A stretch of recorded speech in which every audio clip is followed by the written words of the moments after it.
78번. 다음 중 채권 수익률과 채권 가격의 변동에 대한 설명으로 올바르지 못한 것은? 돌려 얘기했지만 말킬의 정리 물어보는 거죠. 말킬의 정리는 쓸 게 많네. 5가지 정리하시면 됩니다. 제가 자주 사용하는 교재의 표현하고 좀 다를지 모르겠지만 약어들을 사용해서 5가지를 한번 정리를 해보면요.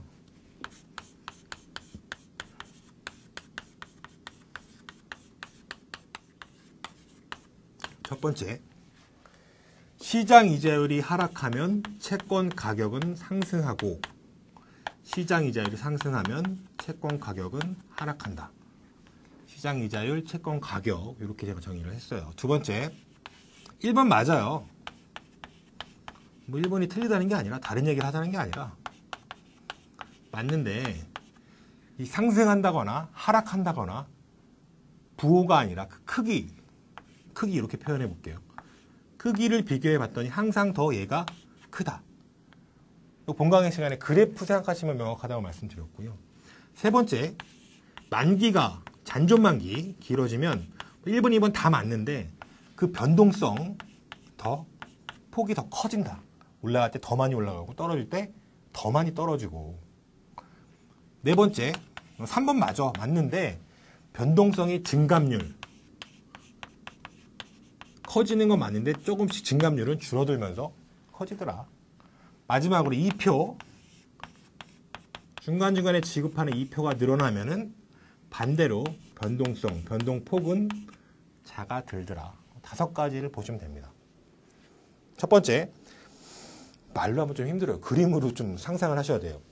가격은 채권 수익률이 상승하면 하락하고 채권 수익률이 하락하면 상승한다. 반대, 채권 수익률과 가격은 반대로 돼 있구나. 말킬의 1번 정리, 그쵸?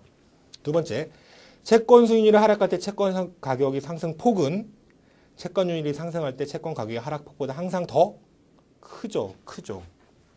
요거 그림으로 표현해 보면은 수익률, 채권 가격 이런 그림을 그릴 수가 있습니다. 그래서 실제 채권 가격은 요 원점에 대해서 볼록한 이 노란 선과 같이 움직인다. 채권 수익률이 특정 점에서 하락할 때 채권 가격의 상승폭은 이따만큼이죠. 그렇죠? 똑같은 크기. 채권 수익률이 상승할 때 채권 가격의 하락폭은 노란 선이니까 이따만큼이죠. 그렇죠? 요만큼이 차이가 있는 거야. 그래서 하락할 때 상승폭이 상승할 때 하락폭보다 항상 더 크다. 2번이 잘못된 지문이죠. 세 번째는 만기와의 관계를 얘기하고 있고 네 번째는 2표와의 관계를 얘기하고 있고 얘와 얘를 얘기하고 있네요. 그렇죠? 맞는 표현. 79번, 시장 수익률이 12%에서 10%로 하락했을 때 채권 가격이 기존의 10,000원에서 1,541.58원으로 상승하였다면 다음의 정보를 통하여 채권의 볼록성을 산출하면 주어진 정보는 채권의 만기는 3년, 2표 8%, 그러나 3개월 지급이니까 1년에 4번 지급하네. 맥컬리 듀레이션은 2.75. 채권 가격 변동 공식만 알면 저희가 풀 수 있는 문제고요. 이 정도면 충분할 것 같습니다. 볼록성 자체를 구하는 문제는 굉장히 어려울 것 같고 채권 가격의 변동률은 마이너스가 붙은 이유는 채권 가격과 이자율은 반대 간격이 여기 있네. 반대 간격이기 때문에 이렇게. 얘는 수정 듀레이션. 수정 듀레이션 어떻게 구하느냐? 맥컬리 듀레이션을 1 플러스 만기 수익률 나누기 이자. 1년에 지급하는 이자 지급 횟수. 본권 같은 경우는 3개월마다 지급한다고 했으니까 4가 되겠죠. 그렇죠? 더하기 볼록성으로는 채권 가격을 무조건 높여주더라. 2분의 1 볼록성 곱하기 이자율 변동의 제곱. 이렇게 놓으면은 지금 가격 줬죠. 변동폭 이거 안 줬는데 541점 얼마 줬잖아요. 그렇죠? 10,000원에서 1,541원 됐으니까 얘는 듀레이션과 우리 이자 지급 횟수와 만기 수익률로 구할 수 있겠고 얘는 12%에서 10%로 떨어졌으니까 마이너스 0.02. 그러면 결국 다 있고 얘만 없네. 1차 방정식이네. 그렇죠? 이렇게 풀 수가 있습니다. 풀어보면 3,008 정도가 나온다. 80번. 다음에 주어진 정보를 통하여 채권에 관한 2기간에 기대되는 선도 이자율을 구하면 얼마인가? 채권의 액면은 10,000원, 2년 만기고 2표는 8% 1년에 1회 지급하는 현재 가격은 9,652원, 채권의 만기 수익률은 10%, 1기간의 현물 이자율은 S1은 6%. 못 외우겠네. 너무 많네. 자, 선도 이자율을 구하는 문제. 선도 이자율의 정의. 현재 시점에서 봤을 때 미래 특정 기간에 1년 뒤부터 1년 동안 예를 들면 적용될 이율, 우리 선도 이자율이라고 합니다. 지금 주어진 정보로 한번 캐시플로우를 한번 만들어 보면요. 2기간짜리 채권이랬으니까 이렇게만 그리면 되겠지. 그리고 2표는 8%. 1년 뒤에 2표 주고 2년 차에 2표와 원금을 주니까 이렇게 주는 거네요. 그렇죠? 자, 이것들을 만기 수익률이 있다고 한다면 만기 수익률로 다 할인해서 합치면 이 채권 가격은 얼마가 되느냐? 9,652원. 그렇죠? 첫 번째는 만기 수익률로 할인해서 합치는 방법이 있는데 걔는 뭐 지금 이 채권 가격이 나와 있기 때문에 필요 없는 거야. 그러면 현물이자 스팔레이스는 기존에 있던 1년차, 2년차, 3년차, N년차에 있는 현금 흐름을 즉각 할인하는 율이잖아요. 그렇죠? 얘는 S1으로 할인하면 되겠죠. S1은 우리가 6%로 주고 있죠. 얘는 S2로 할인하면 되겠죠. S2는 이게 우리가 구하는 거잖아요. 그렇죠? 이렇게. S2를 구하는 게 아니구나, 우리가. 얘를 표현해 보면은 9,652원은 1년차의 현금으로는 800원을 주어진 스팟 1으로 할인하고 2년차의 현금으로는 1,800원을 뭔지 몰라요. 2년차 스팟 2로 할인을 하면 됩니다. 이건 1년차니까 한 번, 쟤는 2년차니까 두 번. 자, S1과 선도이자를 어떤 관계를 가지느냐? S2 그림 하나 더 그려볼까요? 이런 그림. 1년, 2년, 3년, 4년 각기에 있는 현금 흐름을 즉각 할인하는 율, 만기 수익률, 현물이자율이에요. 스팟 1. 그렇죠? 얘를 즉시 할인하는 거 스팟 2예요. 선도이자율은 현재 시점에서 미래 특정 기간에 적용되는 이자율, 1년 뒤부터 1년 동안 적용될 이자율, 이게 선도이자율이잖아요. 그렇죠? F1, 2라고 정의를 한다면 얘는 색깔의 관계, 얘를 즉각 할인하나 쿠션을 치나 마찬가지죠. 1 플러스 S2를 두 번 하나 할인하려면 두 번 있어야 되니까 한 번은 S1으로 하고 한 번은 요 선도 이자율로 하고 이거랑 같다는 얘기잖아요. 그렇죠? 결국 이 식에다 얘를 넣으면 되겠죠. 따라서 9,652원은 똑같네 이거는. 그렇죠?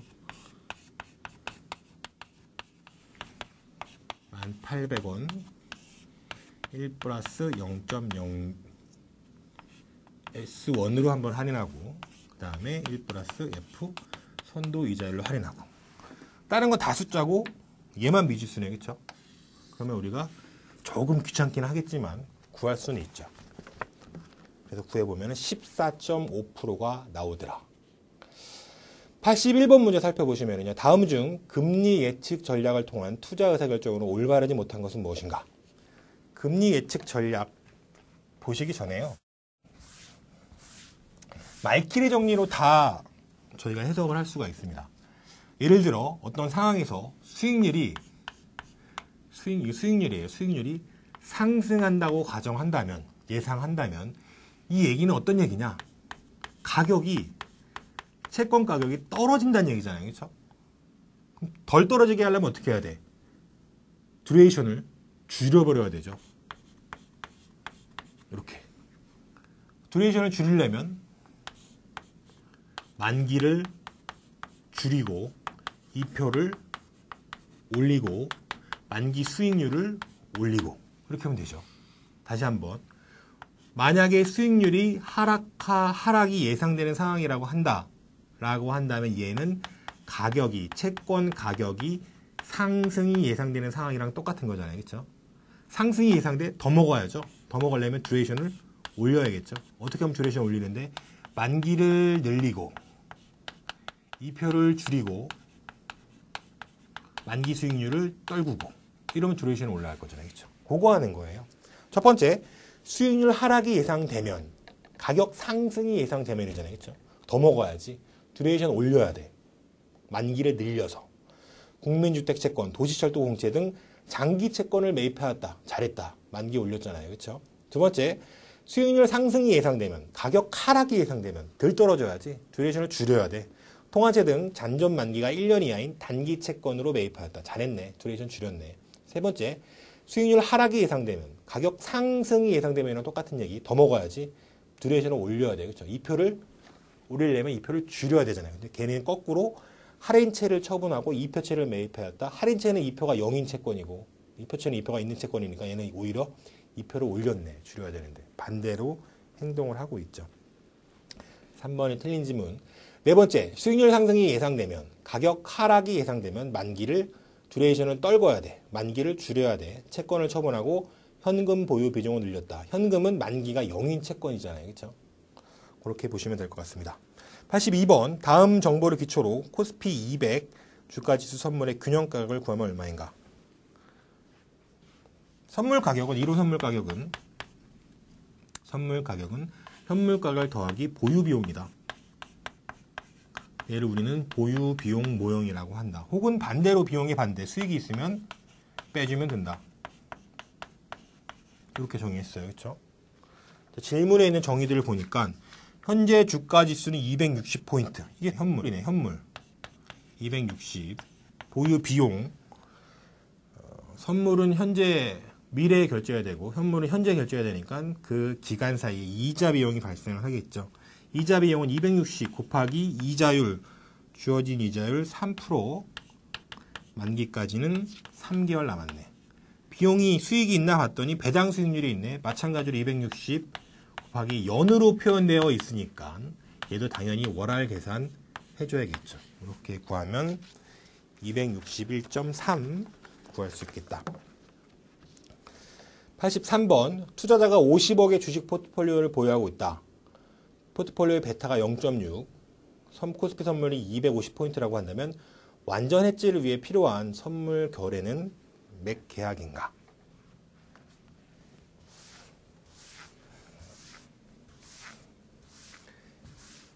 일단 해지부터 좀 간단하게 접근을 하면은요. 주식을 내가 지금 보유하고 있네. 나의 고민은 주가 하락에 따른 손실이죠.